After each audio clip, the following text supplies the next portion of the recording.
पीठ में दर्द है तो डॉक्टर, बाबा जी इसको क्या करे? ये बाबा जी क्या करे? जैसे किसी को रोग है, किसी को दर्द है, तो डॉक्टर के पास जाए। आशीर्वाद से नहीं ठीक होता। देखो, बस वही समझ में नहीं आता, इसी भटकाओं में सब भटक रहे हो। कोई जंतुर बांध देगा, कोई आशीष, इसीलिए तुम सब अच्छे कर्म करो। पूर्व के पूर्व कर्मों के पाप से हमें दंड मिलता है। अच्छे कर्म करो, नाम जप करो, माता पिता की सेवा करो, सद्भाव से चलो। अभी ये कर्म नष्ट हो जाएंगे, किसी से जंतुर बंधवाने की जरूरत नहीं, किसी से आशीर्वाद मांगने की जरूरत है। अब नाम जप ना करो, खाओ मुर्गा मांस, पियो शराब, करो व्यभिचार करो, तो बाबा जी आशीर्वाद दे दे तो कोई आशीर्वाद काम नहीं करेगा। दुर्गति होगी यहाँ भी और वहां भी। हमारी बात समझो। अब जरूर बुरा लगता है, सत्य विषय बुरा लगता है, पर अगर बच्चा सावधान हो जाओगे तो सुखी हो जाओगे। कोई भी हो, हम किसी एक के लिए बात नहीं करते, सबके लिए करते हैं। सब भागते हैं इस बात में कि बाबा जी आशीर्वाद दे, रोग रहित हो जाओ। कभी नहीं होगा, कभी नहीं होगा।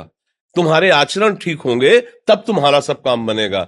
हाँ, अब देखो ना, खा रहे हैं जीवों को उबाल उबाल करके मांस, पी रहे हैं शराब, कर रहे हैं बेविचार, बुद्धि भ्रष्ट होगी और नष्ट होना पड़ेगा, क्योंकि आचरण गलत है। कोई आशीर्वाद किसी का काम नहीं करेगा। आप अच्छे आचरण करो, माता पिता की सेवा करो, परिवार की सेवा करो, समाज की सेवा करो, नाम जप करो। शरीर में कोई छोटे मोटे कष्ट आवे उनको सह जाओ, आगे चलकर आप देखो कि कैसी उन्नति होती, अच्छा होगा, मंगल होगा।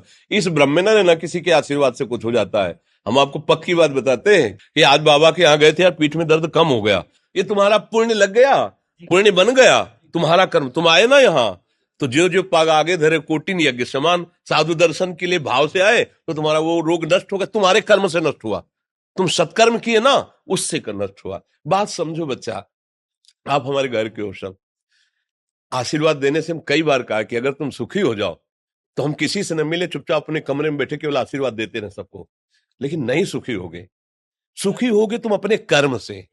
को न काहू के सुख दुख कर दाता, और निज कृत कर्म भोग सुन भ्राता। हे भाई, अपने कर्म का भोग ही आपको भोगना पड़ेगा। कोई भी तुम्हारे कर्म को नहीं मिटा सकता, एकमात्र भगवान, एकमात्र भगवान। मेरी बात मान लेना, उनकी शरण में और नाम जप करो, सब ठीक हो जाएगा। तुम्हारे भजन से होगा, तुम्हारे अच्छे आचरण से होगा, तुम्हारी धार्मिक प्रवृत्तियों से होगा। अब ये बात ना समझो तो फिर हम क्या कह सकते हैं? नहीं, हाँ, यही तुम्हारा जन्मदिन की सफलता है कि हमारी बात मान लो, राधा राधा रटो, कोई नशा मत करना, अपने माता पिता की सेवा करो, समाज की सेवा करो जितना। और जो कष्ट है वो स्थायी नहीं है। आज विपत्ति आई, कल खत्म हो जाएगी। अभी दिन है, फिर रात आ जाएगा, रात है तो दिन आ जाएगा। ये क्रम चलता रहता है, हमें निराश नहीं होना। सूरवीर योद्धा की तरह हमें जीना है यार, कायर की तरह नहीं जीना है। जी ठीक है।